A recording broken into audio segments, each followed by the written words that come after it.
우리가 잘 아는 것처럼 예수님이 사셨던 1세기 팔레스타인 땅 유대 사회는 종교가 사회 모든 것들을 움직이는 질서의 기초였습니다. 그러다 보니까 종교인들, 그들은 정치 지도자들이었고 이 종교를 움직여 나가는 근간이 되는 경전, 성경, 그리고 그 성경을 아는 사람이 가장 큰 영향력을 발휘하는 사회였습니다. 어느 날 그런 영향력을 가진 사람 가운데 한 율법 교사가 예수님께 나와 질문합니다. 여러분, 오늘날 같은 직업 교사라는 뜻이 절대 아닙니다. 율법, 사회의 기초가 되는 율법을 가르치는 자였기 때문에 사회 지도자였고 정치적인 영향력을 가진 사람이었죠. 그런 예수님께 질문하기를, 선생님, 내가 무엇을 하여야 영생을 얻겠습니까? 라고 질문합니다. 여러분, 그가 유대인이며 율법 교사라는 것 생각해 보십시오. 유대인들도 내가 하나님의 백성이라고 말을 하면서도 영원한 삶에 대한 갈급함이 있었습니다. 또 알고 싶었습니다. 다시 말하면 내가 하나님의 백성 되어 아브라함의 자손으로 이 땅을 살아도 영원한 생명을 얻을 수 있느냐 없느냐가 그 당시 사람들에게는 굉장히 궁금한 일이었다는 것을 기억해야 합니다. 여러분, 대한민국 땅이 기독교 국가가 된다고 해서 모두가 하나님의 뜻대로 사는 것, 우리가 정말 하나님 나라처럼 되는 것, 아니면 교회에 속해 있는 모든 사람이 구원을 받는 것이 아니다라는 것을 이 유대 사회는 우리에게 이미 먼저 보여주고 있는 겁니다. 그런데 율법 교사가 영생에 대한 질문을 하는 이유는 사실 알고 싶어서 하는 질문이 아니고 예수님에게 뭔가 꼬투리를 잡으려고 질문하는 것이었습니다. 예수님은 이 의도를 이미 알고 계셨죠. 그래서 대답을 하실 때 질문으로 대답을 하십니다. 율법에는 무엇이라고 기록되어 있고 너는 그것을 어떻게 이해하고 있느냐? 네가 율법 교사가 아니냐? 그런데 나한테 율법을 묻고 있느냐? 이미 네가 알고 있을 텐데, 네가 알고 있는 한 율법에는 뭐라고 기록되어 있느냐? 너는 그것을 어떻게 이해하고 있느냐? 예수님의 이 질문에 이 율법 교사가 즉각 대답을 하죠. 그는 정말로 성경에 박식한 통달한 사람이었던 것 같습니다. 그가 대답하기를, 내 마음을 다하며 목숨을 다하며 힘을 다하며 뜻을 다하여 주 너의 하나님을 사랑하고 또한 내 이웃을 내 자신같이 사랑하라 라고 기록되어 있습니다. 나는 이것이 하나님의 뜻이라고 믿고 있습니다. 여러분, 이 사람의 대답은 정말 정확한 것이었어요. 사실은 이 대답은 성경 두 구절을 함께 인용한 것인데 이 두 개의 성경 구절은 정말로 하나님께서 우리에게 주셨던 아주 중요한 명령이었죠. 같이 한번 읽어볼까요? 신명기 6장 4절 5절입니다. 시작. 이스라엘아 들으라. 우리 하나님 여호와는 오직 유일한 여호와이시니 너는 마음을 다하고 뜻을 다하고 힘을 다하여 내 하나님 여호와를 사랑하라. 또 하나의 구절은 레위기 19장 18절입니다. 함께 읽습니다. 내 이웃 사랑하기를 내 자신과 같이 사랑하라. 나는 여호와이니라. 예수님은 율법 교사가 했던 이 대답에 아주 적극적이고 긍정적으로 지지해 주십니다. 내 대답이 옳도다. 너 정말 제대로 알고 있구나. 맞다. 이를 행하라. 그리하면 살리라. 예수님의 이 대답을 보면 그래, 네가 알고 있는 그대로 지키며 살면 구원받을 거다라는 말로 이해가 됩니다. 그런데 여러분, 우리는 이 구절을 좀 더 깊이 있게 묵상해 봐야 합니다. 여러분, 하나님을 사랑하고 이웃을 사랑하면 구원을 받는다라는 말처럼 들려지지만 사실 우리는 하나님을 진짜 사랑하고 이웃을 사랑할 수 있을 만한 능력이 없습니다. 하나님처럼 되려는 죄를 범한 이후로 인간 안에 있는 이 원죄, 끊임없이 하나님을 떠나 내가 하나님처럼 되려고 하는 이 마음을 가지고 살아가는 존재는 하나님과 관계가 끊어져 버렸죠. 이웃과의 관계도 끊어져 버렸죠. 나와의 관계도 소외 상태에 있죠. 자연과의 관계도 뭔가 삐뚤어져 있습니다. 이런 상태에서는 하나님을 사랑하고 싶어도 어디 있는지, 하나님의 음성을 들을 길도 하나님을 찾아갈 길도 모르는데 하나님을 사랑해라? 이건 말이 되지 않는 거죠. 다시 말하면 예수님의 말씀은 이를 행하라, 그리하면 살리라 라는 말씀은 또 다르게 해석을 하자면 이것이 바로 구원받은 자의 삶이다.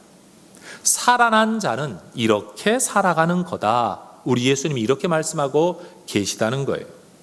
여러분, 예수님을 시험하여 뭐라도 꼬투리를 잡으려던 이 율법교사 입장에서는 예수님이 내 대답을 칭찬해 주시니까 싸우자고 달려들기도 뭐하고, 그렇다고 이 대화를 이렇게 끝내버리면 내가 이 목적 때문에 왔는데 그대로 돌아갈 수는 없는 거죠. 그래서 또 다른 질문을 예수님께 드립니다. 자기를 옳게 보이려고 예수께 여짜오되 그러면 내 이웃이 누구입니까? 자, 따라하십시다. 내 이웃은 누구입니까? 율법교사의 이 질문은 사실 쉽게 대답할 수 있는 질문이 아닙니다. 왜냐하면 당시 유대인들에게 이웃 개념은 혈통적인 하나의 민족, 특별히 아브라함의 자손들만이 우리의 이웃이고 우리의 가족이다, 하나님의 백성이다라고 믿고 있었기 때문에 그렇습니다. 일단 아브라함의 후손이 아니면 내 이웃에 다 제외되는 거예요. 그리고 아브라함의 혈통적 후손이라고 할지라도 그가 만약 셀이라는 직업을 가지고 있든지 창기라든지 몸에 병이 있다든지 등등의 종교적인 부정사항이 있으면 내 이웃에서 다 제외시키고 말았던 게 그 사람들의 사고방식인 거예요. 그런데 그들이 지금 질문하기를 누가 내 이웃입니까? 라고 질문하는 거죠. 이때 예수님께서 아주 직접적인 대답을 하시기 이전에 들려준 이야기가 하나의 지어낸 이야기, 바로 강도 만난 자의 이야기입니다. 어느 날 한 여행길에 이 여행자가 강도를 만났습니다. 강도들이 이 사람을 때려 여러 번 피를 흘리고 거반 죽은 것을 버리고 갑니다. 그리고 그가 가지고 있었던 소유, 심지어 겉옷까지도 다 빼앗아 가버리고 말았습니다. 이 사람이 이렇게 내어버려두면 거의 죽을 수밖에 없는 형편에 처하게 된 거죠. 그런데 마침 그때 한 제사장이 이 길을 지나가게 됩니다. 이 사람을 발견을 했는데 어떤 이유에서인지 이 제사장은 거의 죽게 된 이 사람을 버려두고 피하여 지나갑니다. 그리고 얼마 지나지 않아 또 한 사람이 지나가는데 마침 그 사람도 레위인이었습니다. 종교적 헌신자였죠. 요즘 말로 하면 교회 일을 보는 사람입니다. 그런데 이 사람도 동일하게 이 죽게 된 사람을 피하여 지나갑니다. 여러분, 이 두 사람이 왜 이렇게 공통적으로 이 두 사람을 버려두고 피하여 지나가느냐? 이들의 공통적인 행동을 보면 어떤 이유인지 알 수는 없지만 그들의 입장에서는 지금 저 사람을 돌봐줄 수 없는 어떤 일이 있었던 것 같습니다. 예를 들면 이런 거죠. 여러분, 제사장 그리고 레위인이라는 사람들은 성전 안에서 어떤 일을 해야 하는 사람인데, 여러분, 유대 율법에 근거하면 심지어 가족이 죽어도 나를 더럽힐 수 없는, 종교적 책무를 위해 가까이 할 수 없고 닿을 수 없는 것들이 이들의 계명이었습니다. 그러니 만약 지금 그들이 온몸에 피를 흘리고 있는 이 사람에게 다가가서 그 피가 내 몸에 묻게 되면 나는 지금 종교적인 책무를 감당할 수 없는 겁니다. 성전 안에 들어가 일을 해야 되는데 피가 묻으면 부정한 자가 되어 하루 온종일 성전에 들어갈 수가 없게 되거든요.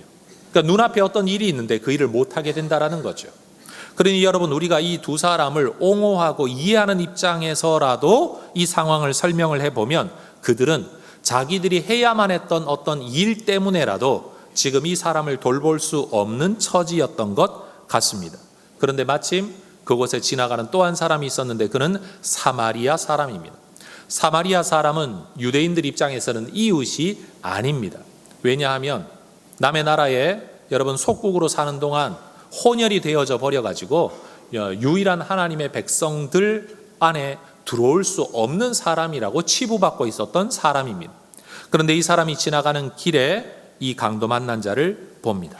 그리고 불쌍히 여기는 마음이 들어 그에게 가까이 다가갑니다. 그리고는 그 사람의 응급 처치를 위해서 내가 가지고 있는 포도주로 소독을 하고 기름을 발라 상처의 최소한의 치료를 합니다. 그리고 내가 타고 이동해야 될 짐승에 그 사람을 태우고 내가 생각했던 여행길보다 더 길게 오랫동안 걸려 어느 여관에 도착을 하고 자기가 갈 길을 가기 위해 여관 주인에게 부탁을 하죠. 근데 여기 돈이 있다. 이 사람 돌봐줘라. 혹시라도 돈이 더 들면 내가 돌아오는 길에 이 돈 마저 갚겠다. 여러분, 어느 누구도 이 사람에게 요구하지 않았습니다. 부탁하지 않았습니다. 지지 않아도 될 짐을 지면서까지 이 사람은 이 사람을 돌보고 있는 겁니다. 여러분, 한번 생각해 보십시다. 제사장과 레위인은 강도 만난 사람을 보았을 때 그 사람을 생각하기 이전에 나를 먼저 생각했습니다. 이 일에 대한 책임이 내게 있느냐 없느냐, 저 사람이 내가 돌봐야 할 이웃이냐 아니냐, 이 일을 통해 내가 앞으로 할 일을 할 수 있느냐 없느냐, 이 생각 끝에 할 수 없겠구나라고 판단을 내린 겁니다. 반면 사마리아 사람은요, 지금 이 사람은 내가 돌봐주지 않는다면 살아날 수 없는 처지에 있다라고 그 사람을 중심으로 생각을 합니다. 그리고 내 것을 손해보면서까지 그 사람을 살려냅니다. 제사장과 레위인이 율법적 기준에 의하여 어떤 상황을 판단했다면, 이 사마리아 사람은 율법적 기준이 아니라 사람의 처지와 형편을 두고 먼저 판단을 내린 겁니다. 여러분, 예수님께서 지금 누가 나의 이웃입니까? 라는 질문에 대답하기 위해 이 말씀을 하고 계시다는 것을 우리는 기억해야 합니다. 그런데 예수님께서는 마지막에 이렇게 되질문하시죠. 36절에 너의 생각에는 이 세 사람 중에 누가 강도 만난 자의 이웃이 되겠느냐? 자, 따라하십시다. 누가 나의 이웃입니까? 누가 강도 만난 자의 이웃이 되겠느냐?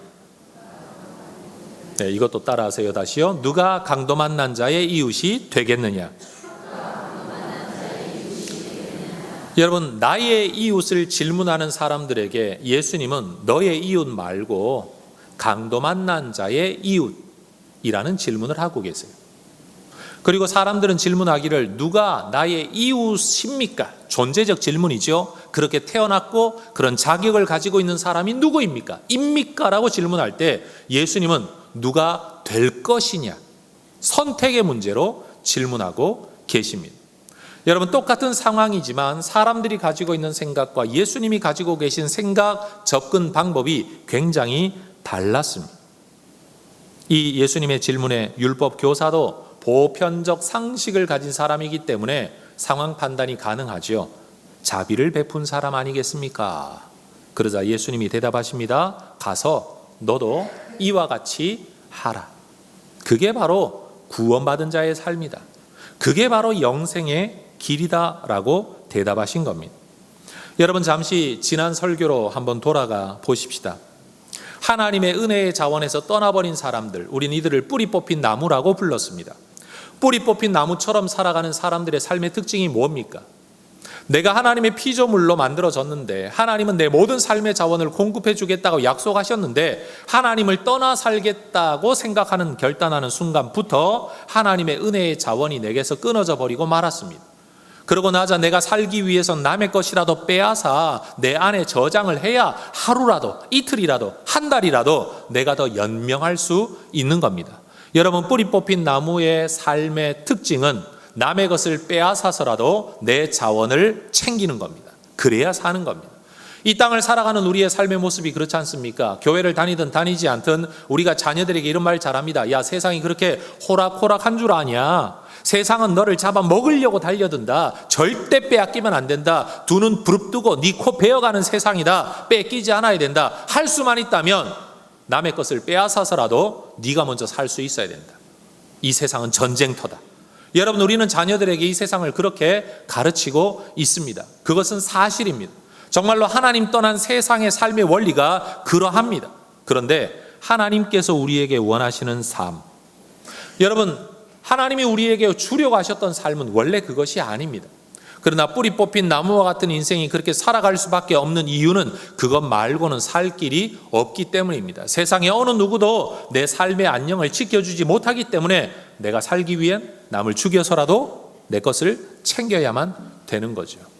그러나 여러분, 하나님께 구원받은 자의 삶은 굳이 그렇게 살지 않아도 된다는 겁니다. 왜요? 하나님께 다시 접붙임 받아 하나님의 은혜의 자원의 공급을 받을 수 있다면 내가 남의 것을 빼앗지 않아도 하나님께서 그 자원을 내게 흘려보내 주실 거라는 믿음 때문에 그런 거죠.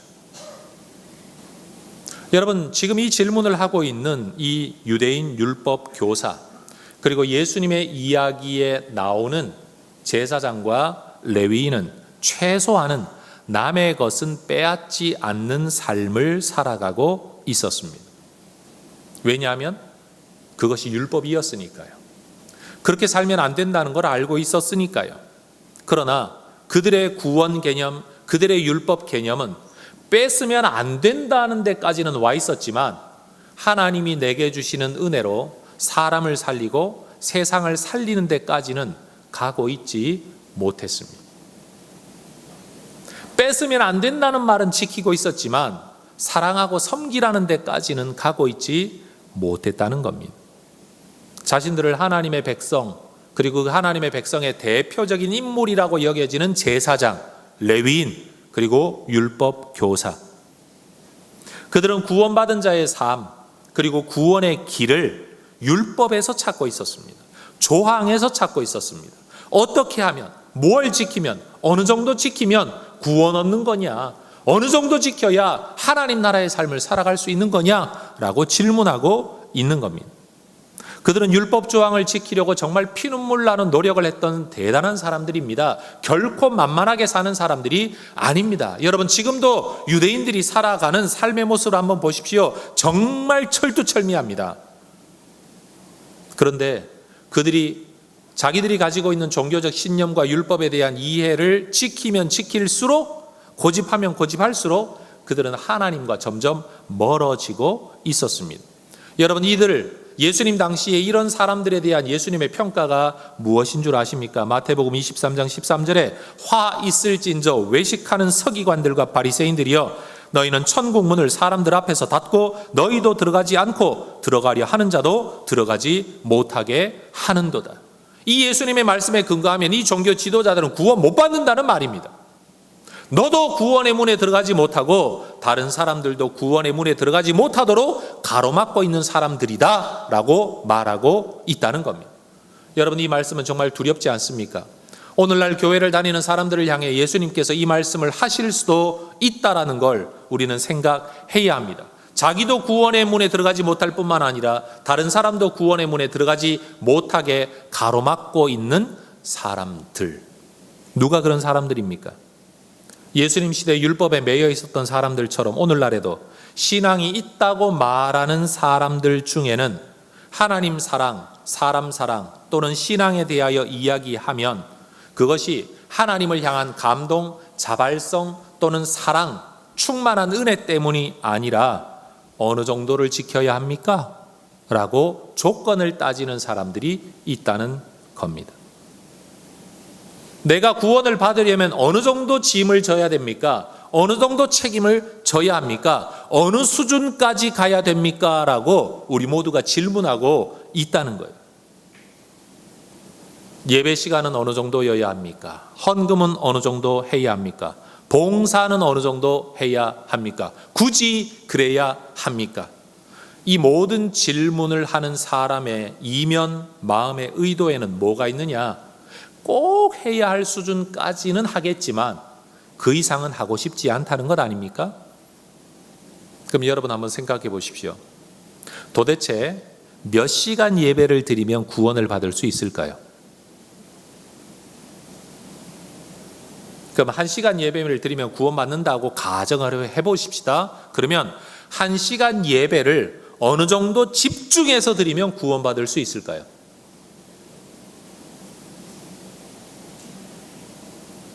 이 세상에 어느 누구도 예배를 구원의 조건으로 말할 수가 없습니다. 왜냐하면 이런 예배 방식이냐 저런 예배 방식이냐, 이 시간에 드리는 예배냐 저 시간에 드리는 예배냐, 이 정도 시간의 예배냐 요만큼 시간의 예배냐, 그걸 누가 결정 짓겠습니까? 우리는 사실 지키지도 못할 기준을 요구하는 때가 굉장히 많습니다. 그런데도 율법 교사들과 유대 종교 지도자들은 여전히 율법 조항에 매여서 그 커트라인만 넘어서면 된다라는 사고방식을 가지고 있었다는 겁니다. 여러분, 사람 사랑에 대하여서도 마찬가지 아니겠습니까? 하나님은 사람을 사랑하라라고 명령하셨습니다. 더군다나 내 이웃을 내 몸같이 사랑하라 말씀하셨습니다. 그런데 여러분, 이 하나님의 말씀 앞에서 우리가 하는 반응은 주로 무엇입니까? 사랑하라는 말 자체는 하나님의 말씀이기 때문에 거역할 수가 없는데, 여러분, 이 사랑하라는 말씀을 최소한 지키기 위해 우리가 하는 행동이 무엇이냐 하면, 내 이웃을 사랑하라, 내 몸같이라는 말씀 앞에서 이웃을 규정하기 시작합니다. 이 사람은 이래서 자격이 없고 저 사람은 저래서 이웃이 아니고, 그래서 다른 사람에게 흠과 허물을 많이 찾아서 그가 사랑받을 만한 자격을 가진 이웃이 아니라고 규정하면 규정할수록 나는 구원받을 길이 넓어집니다. 여러분, 이해가 되십니까? 이웃이 정말 많은데 내가 사랑하지 못하면 내 잘못인데, 이웃이 적으면 적을수록 내가 사랑할 확률도 높아지게 된다는 거죠. 그래서 여러분, 다른 사람의 허물을 찾아내면 찾아낼수록 내가 구원받을 가능성은 훨씬 높아집니다. 그래서 유대인들도 율법 조항을 가지고 다른 사람의 죄를 찾아내는 일에 그렇게 뛰어났습니다. 근데 오늘날 교회도 마찬가지 아닐까요? 여러분, 한번 보십시오. 종교적 열심을 가진 사람들일수록 이런 일을 잘합니다. 특별히 하나님에 대한 열정을 가진 사람들일수록 다른 사람들을 대하여 죄다, 잘못이다 라는 말을 정말 잘합니다. 다른 사람이 죄인으로 규정될수록 나는 의인이 되니까요. 다른 사람이 자격이 없는 사람이 될수록 나는 사랑하지 않아도 잘못이 되지 않는 합법적 면죄부를 얻게 되기 때문에 그렇습니다. 여러분, 교회 처음 다니는 사람들은요, 다른 사람 보고 함부로 욕하지 않습니다. 왜냐하면 내가 너무 부족하니까, 그걸 아니까요. 그런데 어느 날부터 훈련반을 거치고 봉사를 거치고 은혜 좀 받았다고 하고 성경 좀 알아가면서부터는 어느 날 사람이 자꾸 변해가기 시작합니다. 목사가 이래서 안 되고, 장로는 저래서 안 되고, 이 사람은 저래서 안 되고. 여러분, 그 사람이 그래서 되겠냐고, 목사가 그럼 되겠냐고, 집사가 그럼 되겠냐고, 모든 세상의 사람들이 이 사람 앞에서는 다 죄인이 되고 맙니다. 우리는 이런 길을 걷는 사람을 믿음 좋은 사람, 신앙 좋은 사람, 성경을 잘 아는 사람이라고 또 추켜 세웁니다. 그리고 교회 처음 나온 사람들에게도 신앙의 길을 그렇게 안내합니다. 성경 읽으세요, 예배 드리세요, 기도회 하세요, 훈련반을 하세요, 이거 하세요, 저거 하세요, 봉사도 하세요, 11조도 하세요. 여러분, 우리는 예수를 믿고 믿음의 길에 들어선 사람들에게 신앙의 본질을 이야기하는 게 아니라 자꾸만 뭔가 기준이 되는 행동들을 자꾸만 가르치고 있습니다. 원의도는 그게 아닌데도 불구하고 우리의 현실은 사람들을 믿음의 길, 사랑의 길로 이끄는 게 아니라 율법 조항의 길로 이끌고 있다는 사실입니다. 우리는 우리 자신이 가지고 있는 이 구원의 개념이 정말 정확한지 올바른지를 다시 한번 점검해 보아야 합니다. 어떤 사람들은 구원받았다, 구원받는다라는 것은 무슨 절대 반지를 얻어가지고 절대 권력자가 되고 절대 힘을 발휘하는 사람이 되는 줄로 착각합니다. 그러나 여러분, 구원받는다는 것은 하나님처럼 된다는 게 아닙니다. 구원받는다는 것은 하나님이 원래 우리를 만드셨던 인간의 자리로 돌아가 인간으로 살아간다. 사실은 그것이 진짜 구원입니다. 어떤 사람들은 인간으로 살더라도 구원받은 자 하나님의 자녀가 되면 기도를 통해 응답을 받는 것처럼 무슨 마술 램프를 얻어가지고 마술 램프만 문지르면 내가 원하는 모든 일을 이루어주는 누군가가 나오는 것처럼 하나님의 이름을 불러 기도하기만 하면 이 땅의 모든 필요를 다 채울 수 있다, 원하는 대로 이루어낼 수 있다, 소유할 수 있다라고 착각하는 사람들도 있습니다. 구원받는 것은 하나님처럼 되는 게 아니라 인간으로 살아가는 것이고, 구원받는다라는 것은 원하는 대로 다 된다는 게 아니라 오직 한 분 하나님만 그러실 수 있고 우리는 그 하나님의 뜻을 따라 주어진 인간의 삶을 살아야 된다는 것을 우리는 대부분 인정하지 않는다는 거예요. 여러분, 우리가 사람들이 하나님처럼 되려고 한다는 것은 죄인 줄 알면서도 사실 알고 보면 우리는 이미 그 죄를 범하고 살죠. 저를 한번 보십시오.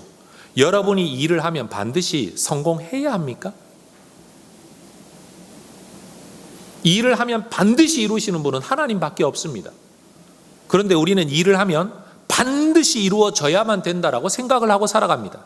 이미 그 자체가요, 자기가 하나님처럼 되려고 하는 또 다른 죄성의 표현인 겁니다. 표면적으로는 하나님을 인정하고 있지만 내면적으로는 내가 원하는 대로 되어야만 한다. 내가 뜻하는 대로 되어야만 한다. 심지어 내가 좋아하는 대로 되어야만 한다. 교회를 나오는 사람들도 이 교회 내 마음에 안 든다 그러고 떠나버립니다. 버려버립니다. 그리고 이 교회 저 교회를 또 돌아다닙니다. 내 마음에 드는 교회를 찾기 위해. 여러분 한번 돌아보십시오. 그게 바로 하나님이 아니고 뭡니까? 교회는 하나님의 교회이지 내 교회가 아닌데, 이 교회가 하나님의 교회로 하나님이 원하시는 모습대로 연약한 가운데서라도 존재하고 있는 그 자체가 교회인데, 사람들은 내가 원하는 교회, 내가 좋아하는 교회를 찾아서 내가 하나님도 아닌데 이 교회가 내 뜻대로 되어야 된다라고 생각을 하고, 그러지 않은 교회를 비난하든지 아니면 그런 교회를 찾아 이런 교회를 버려버리든지, 그러면서도 어느 교회도 자리 잡지 못하고 또 돌아다니며 살아갑니다. 말로는 하나님을 믿고 하나님을 섬긴다고 말하고 있지만 그 내면을 들여다보면 그는 여전히 모든 일에 있어서, 심지어 교회에 있어서조차도 내가 하나님이 되어 내가 기준이 되는 삶을 추구하고 있다는 사실입니다. 여러분, 자식이 여러분 마음대로 됩니까? 우리는 자녀 양육에 있어서도 하나님처럼 되려고 하는 죄를 범하고 있지 않습니까? 심지어 부부관계에서도 우리는 자기가 하나님처럼 되려는 죄를 범하고 있는 거 아닙니까? 내 뜻대로 안 되니까, 내가 원하는 대로 안 되니까 늘 짜증내고 늘 화내면서 상대방을 비난하고 욕하고 있는 것, 알고 보면 자기가 하나님이라고 생각하고 있다는 것. 말로는 그렇게 하고 있지 않습니다. 근데 알고 보면 우리 모두가 그런 습성 속에, 그 죄성 속에 이미 살아가고 있다는 겁니다. 여러분, 목사는 안 그런 줄 아십니까? 목사도 죄를 범해요. 뭐 하면서요? 목회하면서요. 아니 목사님이 목회하는 건 하나님의 일인데 목회가 왜 죄가 됩니까? 목회도요, 내 뜻대로 안 되면 짜증나고 화나거든요. 내가 원하는 대로 교회가 움직여야 되고, 내가 원하는 대로 사람이 움직여야 되고, 내가 원하는 대로 모든 일이 진행이 돼야 되는데 내 뜻대로 안 되는 것, 이거 비정상이라고 생각한다는, 목사도 그런 죄를 범합니다.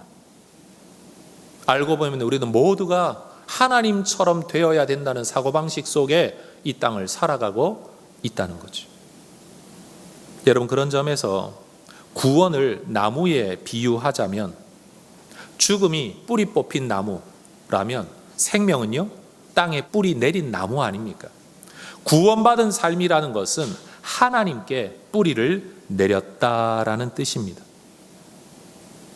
하나님을 떠나 하나님처럼 되려는 게 아니라 하나님 안에 피조물로 돌아와 인간으로 살아가는 게 구원의 길입니다.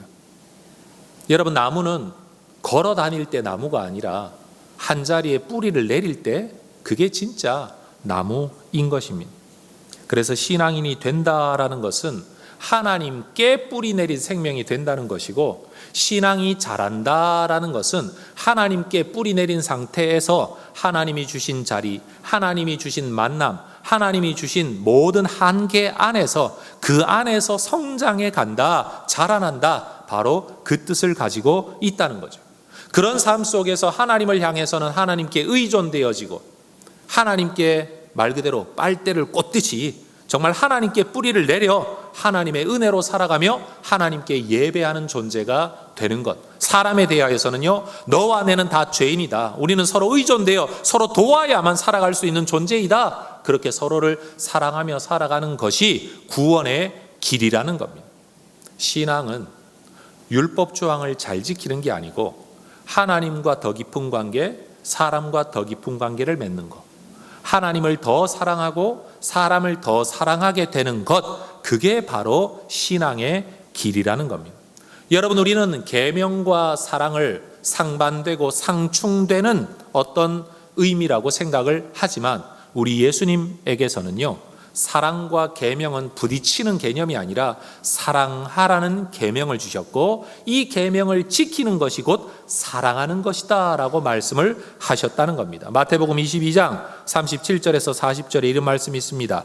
예수께서 이르시되 네 마음을 다하고 목숨을 다하고 뜻을 다하여 주 너의 하나님을 사랑하라 하셨으니 이것이 크고 첫째 되는 계명이요 둘째도 그와 같으니 내 이웃을 내 자신같이 사랑하라 하셨으니 이 두 계명이 온 율법과 선지자의 강령이니라. 이것이 이 모든 것의 본질이다. 거기에서 모든 명령 나왔다. 성경책이 무지 두껍지만 이 모든 선지자의 가르침과 내용도 결국은 이 말씀에서 나온 거다. 하나님 사랑, 이웃 사랑이다.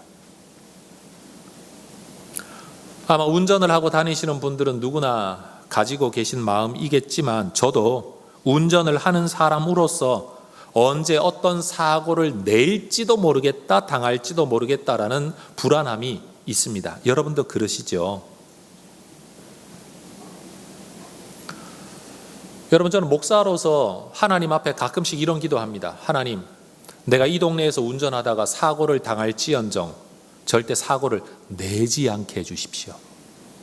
여러분, 목사가 교통사고 당한 건 교회에 문제가 되지 않는데 목사가 사고를 냈다.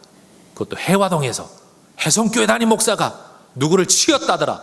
여러분, 이건 큰일이거든요. 목사는 그런 것까지 고민하며 기도합니다. 하나님, 내가 부러지는 게 낫지. 남 부러뜨리면 난리 납니다.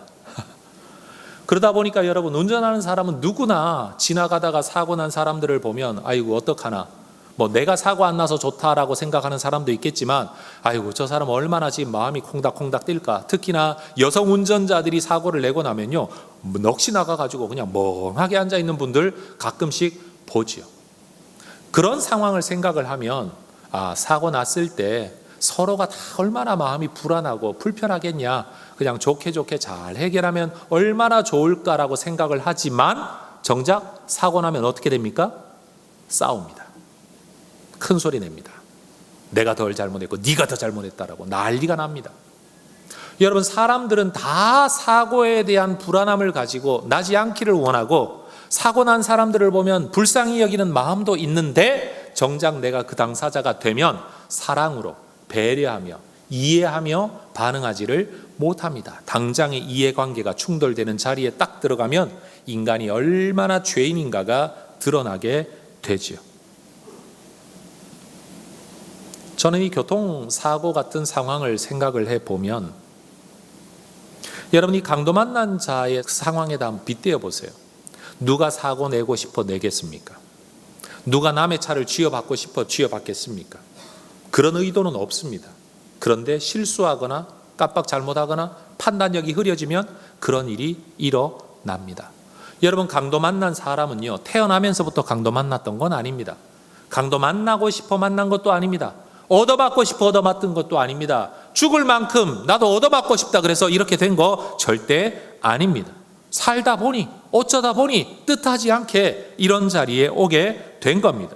중요한 점은요, 사마리아 사람은 자기도 여행을 하는 사람 입장에서 강도 만난 사람을 보면서 나도 언제 어떤 일을 만나게 될는지도 모른다는 생각을 했다는 거예요.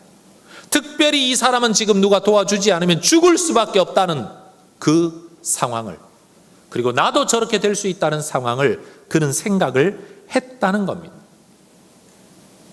그런데 반면 종교 지도자들, 제사장과 레위인은요 그 상황에서 나도 저렇게 될 수 있다, 저 사람은 지금 내가 도와주지 않으면 죽을 수밖에 없다, 이 생각을 한 게 아니라 내가 해야 할 일이 뭐지? 이걸 먼저 생각했다는 겁니다. 여러분, 해야 할 일을 생각하지 않는 것은 잘못이죠. 해야죠. 그러나 그 생각만 하고 행동하는 게 아니라 저 사람의 형편을 생각하는 것, 나도 그렇게 될 수 있다라고 생각하는 것, 거기까지 가는 사람과 가지 못하는 사람이 여러분 종교 지도자이냐 아니면 개 취급을 받는 사마리아 사람이냐, 직분이나 자리가 사람을 어떤 행동을 만들어내는 게 아니라 생각이 어디까지 갔느냐가 그 사람의 행동을 만들어내었다는 것. 여러분, 성경을 많이 알면 성경대로 사는 걸까요? 여러분, 유대인들의 율법을 직설적인 명령으로 성경 안에, 율법서 안에 명시되어 있는 게 613가지라고 보통 이야기를 합니다. 직접적인 명령의 형태로 나타난 구절들이. 여러분, 이 율법에서 이걸 해석해서 또 다른 게 나오고 또 다른 게 나와가지고 어마어마한 조문들이 만들어져서 유대인들은 지금도 그거 지키면서 살려고 무진애를 쓰고 있습니다. 참 대단한 사람들이에요. 그러나 예수님은 율법 조항 만드는 거 좋아하지 마라. 그 조항을 지킨다고 해서 하나님이 원하는 삶을 꼭 살아가고 있다고 말할 수는 없는 거다. 그러면 율법 조항은 몇 개 안 되는데도 하나님의 뜻대로 살 수 있는 길이 있죠. 그게 뭐냐? 율법이 왜 주어졌냐? 무엇을 위해 주어졌냐는 것을 생각하는 겁니다. 여러분, 이 설교를 준비하면서 옛날 정말 소시적에 언젠가 영어 단어 공부했던 생각이 떠올라가지고요, 그 단어를 좀 뒤져서 찾아봤습니다. 영어 단어 가운데 sympathy라는 단어하고 empathy라는 단어가 있습니다. sim이라는 단어가 영어로 붙으면 sym이라는 단어가 붙으면 무엇과 함께하다라는 뜻이 돼요. 심포니 뭐 이런 거 있죠. 오케스트라 심포니 말할 때 무엇과 무엇이 함께 나란히 서서 연주하는 것. 심이라는 단어가 붙으면 그렇게 돼요. 심퍼티라는 단어는 뭔가 하면 감정에 나란히 서다. 그래서 번역을 하면 공감하다, 동정하다, 연민하다 이런 뜻을 가지고 있어요. 그런데 임퍼티라는 단어도요, 한글로 번역하면 다 동정하다, 공감하다, 연민하다, 공감하다 이런 뜻이 됩니다. 그런데 영어에서 임이라는 단어가 붙으면요, 무엇 되게 하다라는 거거든요. 이 버티라는 단어가 사실은 감정이라는 어떤 의미를 가지고 있어요. 감정 옆에 서느냐, 감정 안에 들어가느냐 이런 뜻이거든요. 그래서 둘 다 공감하는 거긴 하지만요, 심퍼티라는 단어가 공감하는 것과 임퍼티라는 단어가 공감하는 건 좀 달라요. 예를 들면 이런 거죠. 선생님이 시험 못 본 학생을 보면서 야 괜찮아, 수고했어. 그 친구를 보고 우리는 애썼어, 잘했어 라고 말할 수 있습니다. 그런데 여러분, 선생님이 학생을 보면서 괜찮아, 수고했어 라고 말하는 거 하고 같이 시험 망친 학생이 그 옆에 나란히 앉아서 야 애썼다 이 말 한마디 하는 거 하고, 여러분 이 말을 듣는 사람 입장에서는 선생님이 해주시는 말씀과 이 친구가 내게 해주는 말이 느낌이 완전히 다르죠. 여러분, 선한 일, 베푸는 일을 하면서도 어떤 사람들은요, 내가 당신 도와줄 테니까 도움 받아. 도움을 주는 입장에서 다른 사람이 안 받는다고 하면 뭐 아직 먹고 살만한 모양이지? 이렇게 말합니다. 이게 심퍼티예요. 도우려고 하는 마음이 있기는 하지만 위에서 밑을 내려다보면서 돕고자 하는 마음이에요. 근데 임퍼티는요, 먹고 사는 게 얼마나 힘들어요, 나는 별로 없는데 이거라도 함께 나눠 먹어요 라고 말하는 마음인 거죠. 여러분, 유대인들은요 정말 율법을 철저하게 지키며 살았습니다. 그런데 그들은요 율법 옆에, 하나님의 말씀 옆에 서 있기는 했지만 그 하나님의 말씀이 그들의 삶 안에 들어오지 못하고 그들의 삶이 말씀 안에 들어가지를 못했어요. 여러분, 진짜 신앙은 뭐냐? 종교적인 계명과 규례와 율례 옆에서 그것을 지키며 살아가는 게 아니라 그것이 지향하는 바, 그것이 추구하는 바, 그 안에 들어가서 사는 거예요. 우리 모두가 죽음의 증상 안에서 살아가는 존재 아닙니까? 다시 말해, 여러분, 교회가 지금껏 세상을 향해 가져왔던 자세가 뭔가 하면요, 저 죽을 세상, 저 썩을 세상, 나는 구원받는데 저 지옥 갈 불쌍한 것들, 이러면서 세상을 공감해 왔다는 거예요. 그런데 오늘날은 어떻게 되었죠? 오히려 세상이 우리 보고 손가락질합니다. 이 썩을 것들, 이게 없어져야 될 것들, 이 바퀴벌레 같은 개독교인들. 이게 오늘날 교회를 바라보는 세상 사람들의 사고방식입니다. 이유가 뭘까요? 교회는 세상 옆에 서 있었지만 세상 안으로 들어간 적이 없습니다.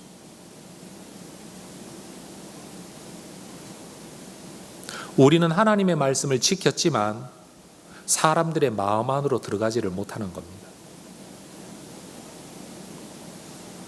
그런데도 우리는 여전히 지금 신앙생활, 교회 생활을 뭐라고 가르치고 있는가 하면 성경 많이 읽으세요, 예배 잘 드리세요, 헌금하세요, 봉사하세요, 전도하세요, 하세요 마세요, 하세요 마세요, 하세요 마세요. 이것만 하면 하나님 사랑하는 거다, 신앙생활 잘하는 거다라고 우리는 자꾸만 말을 하고 있습니다. 지금 여기에 교회 나온 지 얼마 되지 않은 분들이 계시다면 여러분 지금 잘 들으십시오. 하나님을 사랑하기 때문에 사랑의 표현을 예배로 드리십시다 라고 말을 해야 이게 정상입니다. 예배 드리면 구원받습니다가 아닙니다. 예배 드리면 하나님 사랑합니다가 아닙니다. 하나님을 사랑하는 마음을 예배라는 형식으로 표현을 하십시다. 우리가 혼자 이 땅을 살아갈 때는 우리 하나님을 사랑하는 마음을 찬송하며 노래하며 저 자연 만물을 바라보며 우리 하나님 대단하시다라고 고백하며 살아가십시다. 여러분, 이게 신앙생활입니다. 일주일 사는 내내 뭐하고 사는지는 모르지만 돈 쫓고 살고 남의 것 빼앗으려고 살다가 예배 시간 참여한 것, 이게 신앙생활 아니고, 이게 구원받은 자의 삶이 아니고, 이게 영생의 길이 아니라는 겁니다.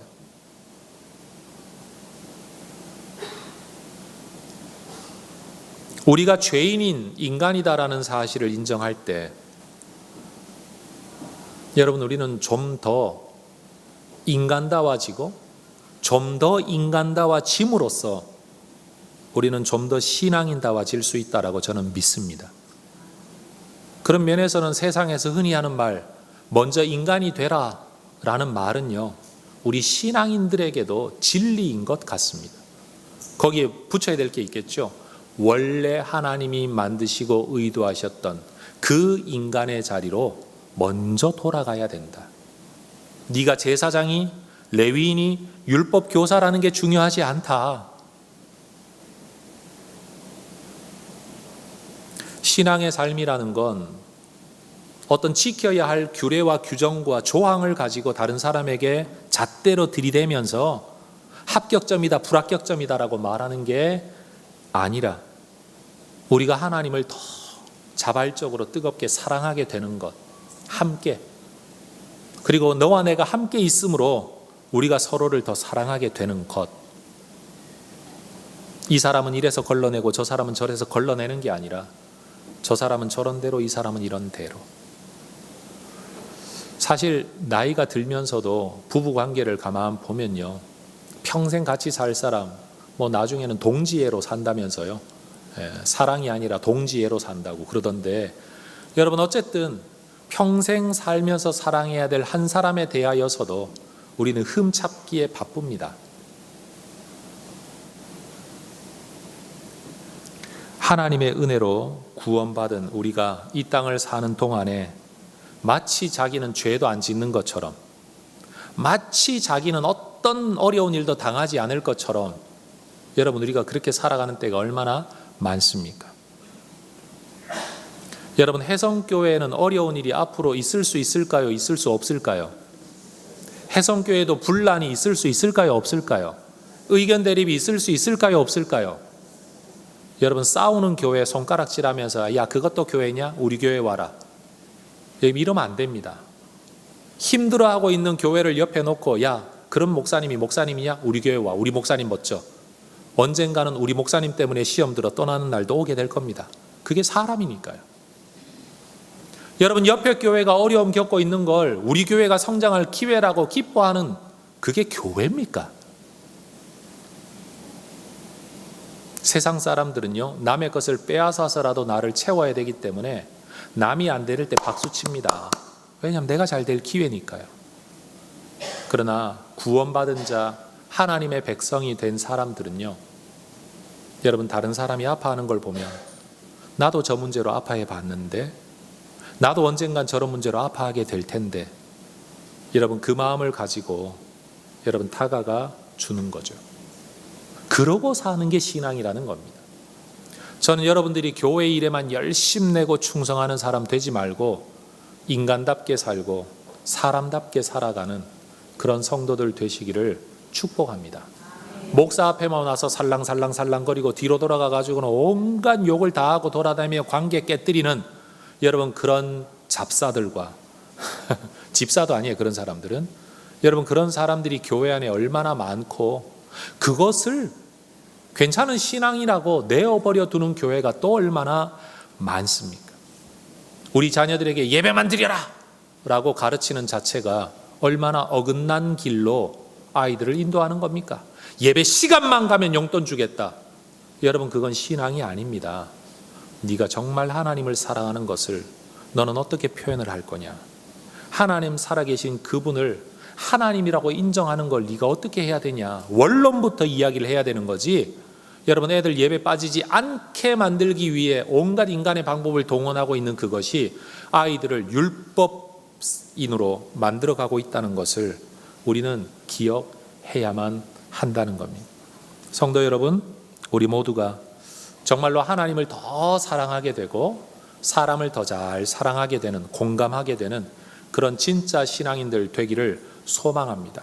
여러분, 우리 모두 엉뚱한 길, 성경 말씀 옆에 서 있지만 엉뚱한 길 가는 자가 아니라 말씀 안에서, 여러분 믿음 안에서 살아가는 진짜 성도들이 되기를 축복합니다. 기도하겠습니다.